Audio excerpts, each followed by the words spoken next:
Hi everyone, and welcome to day 7 of Rebuilding the Gates of Nehemiah. Today we are going to be focusing on the Old Gate. We've prayed through the Sheep Gate and we've prayed through the Fish Gate, and today we are at the restoration of the Old Gate. We're going to be reading from Nehemiah 3 and verse 6. It says, "Moreover, Jehoiada the son of Paseah and Mesullam the son of Besudaiah repaired the old gate. They laid its beams and hung its doors with bolts and bars.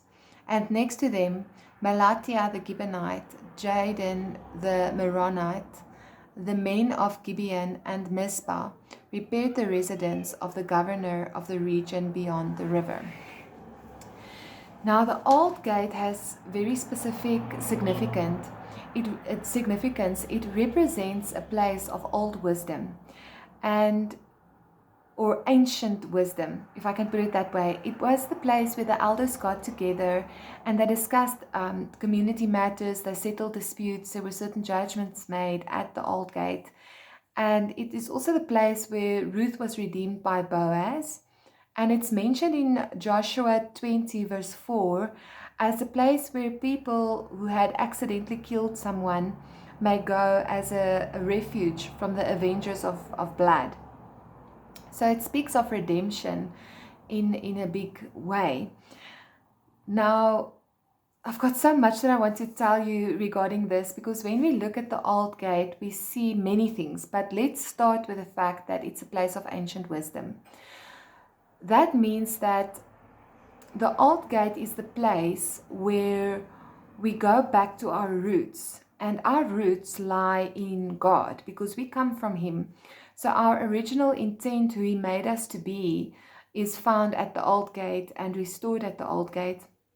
It's interesting because the Old Gate is actually a place where we go back to what was, and then we are made new.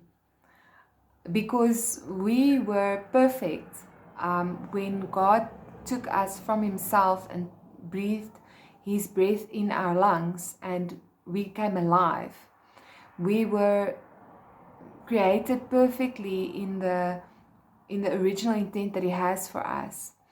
But as we grow up, we forget and we lose sight of who we were before we were sent to earth, and then we forgot why. Why are we here? Who are we? We forget that connection that we've always had with the Father.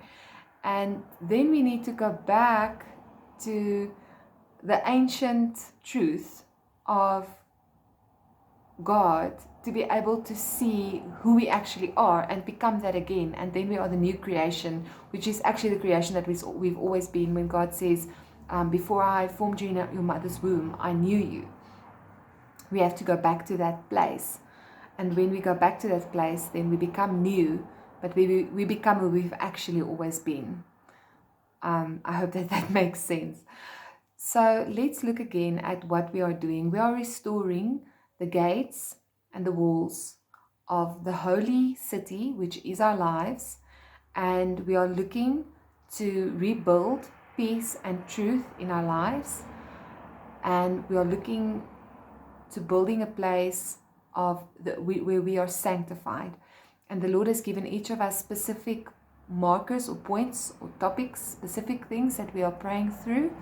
And now we are going to pray with regards to that, keeping the Old Gate in mind. So the first thing that we are going to pray is we are going to pray for the Lord to show us the way, the ancient paths, the truth, that everything that is false will be shaken and fall from us so that we can see truth. In this regard, any doctrines that we hold on to that are not in line with God, that we can allow our minds to be renewed. And that is done by the washing of the word, as we know.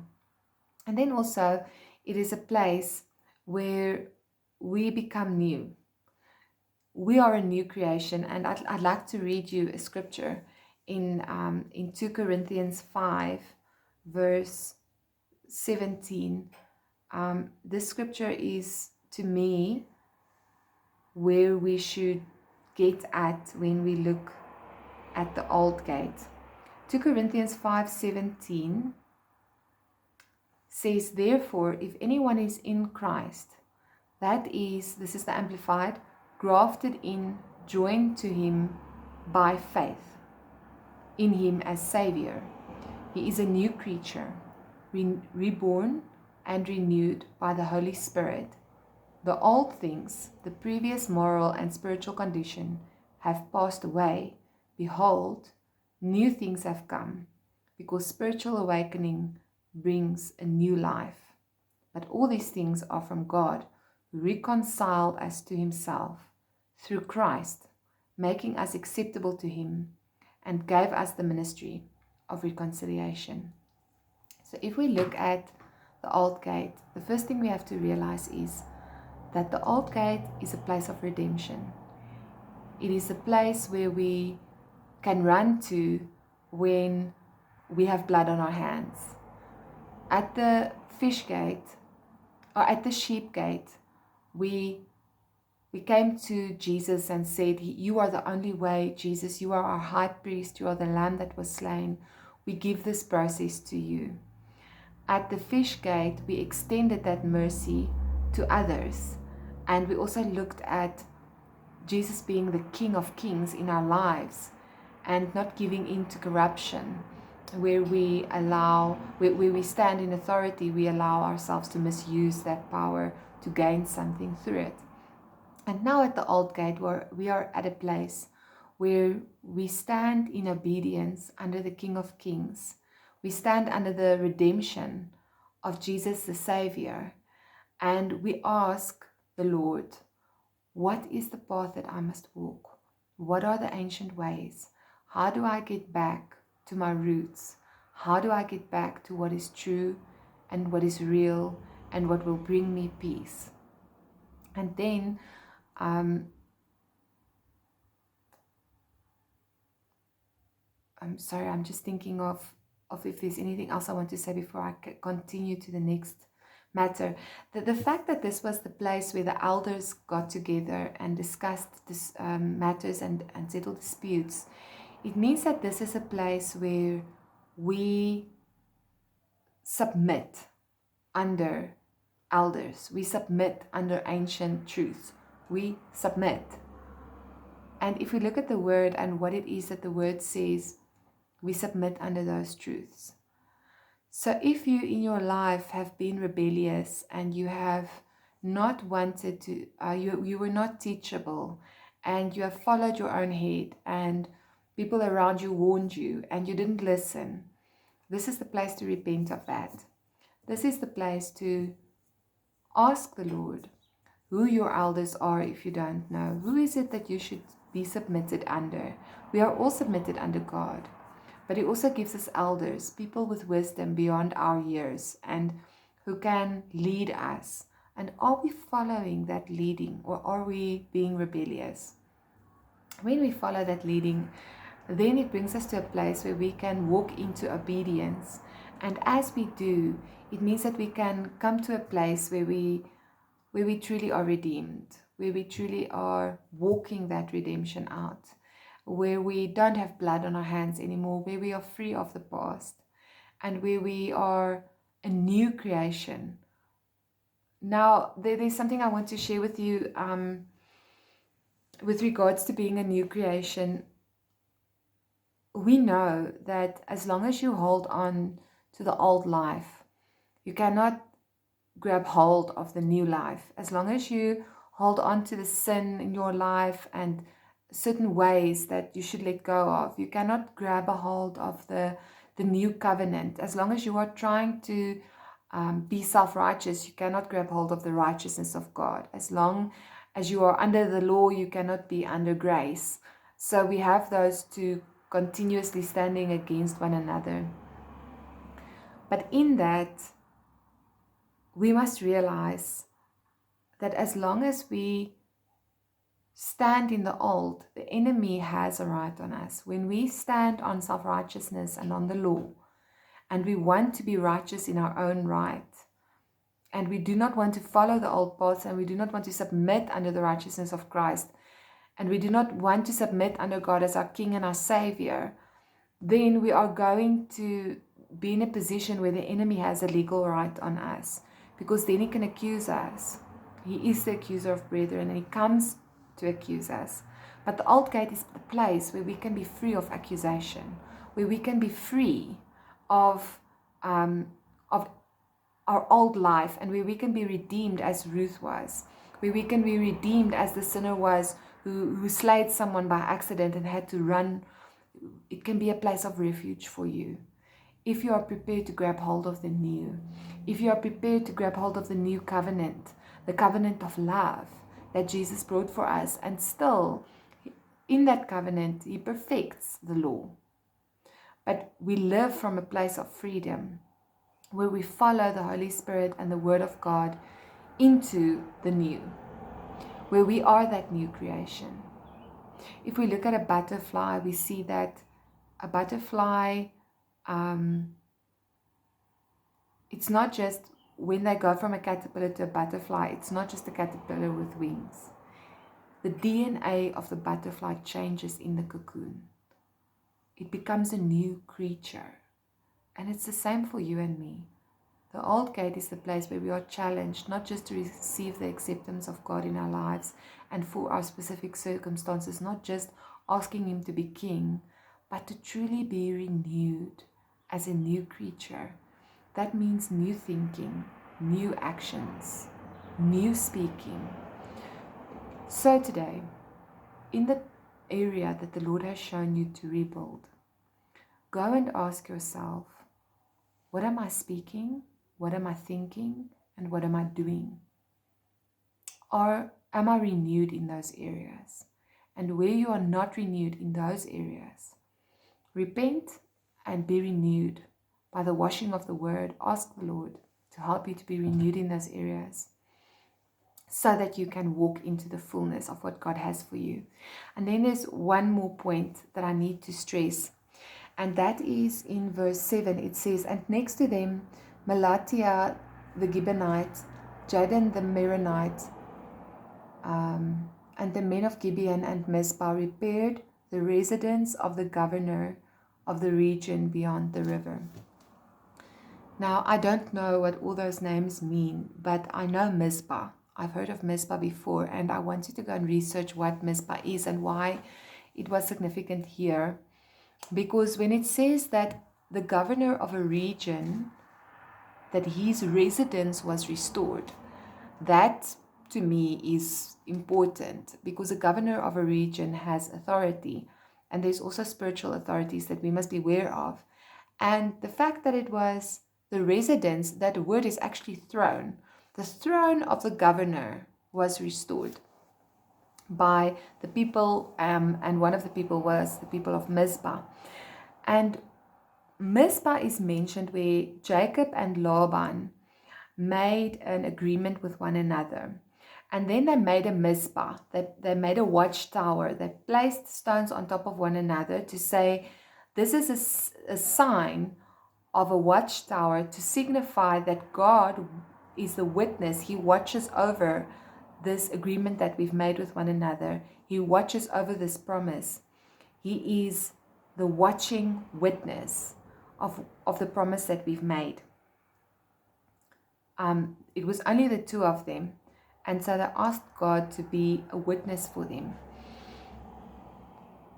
When we rebuild the watchtower, the throne of the governor, and there is a watchtower, and we're speaking of God as a witness, I think that is extremely important.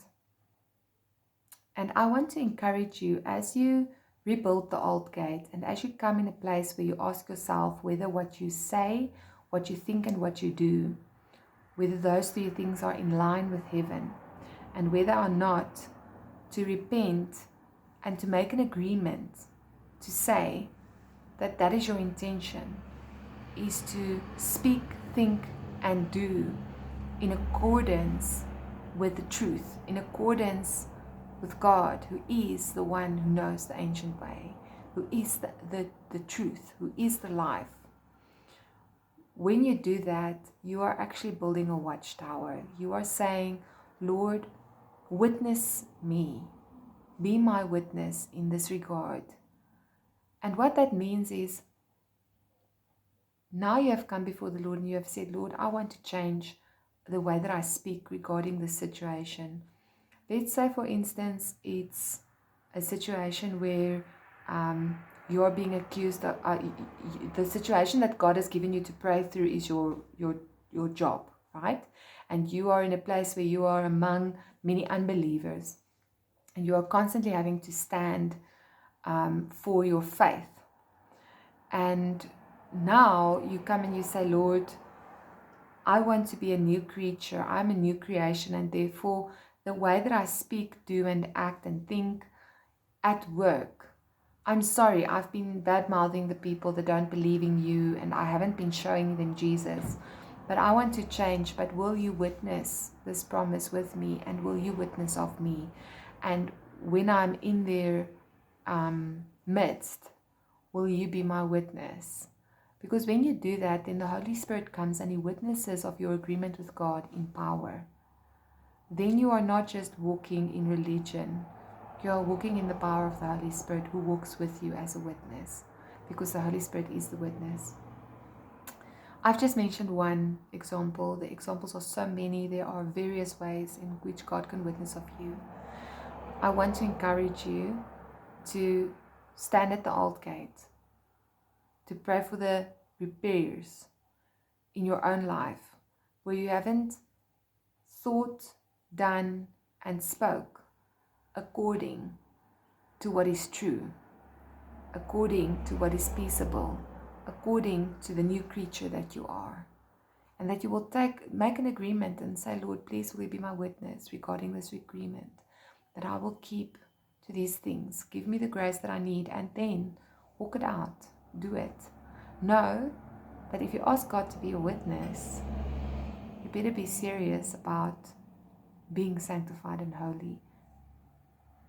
Because then you are saying, Lord, look at my life, see everything. Let everything be out in the open. Then you can't have skeletons in the closet. Then you must know that your sight must be clean.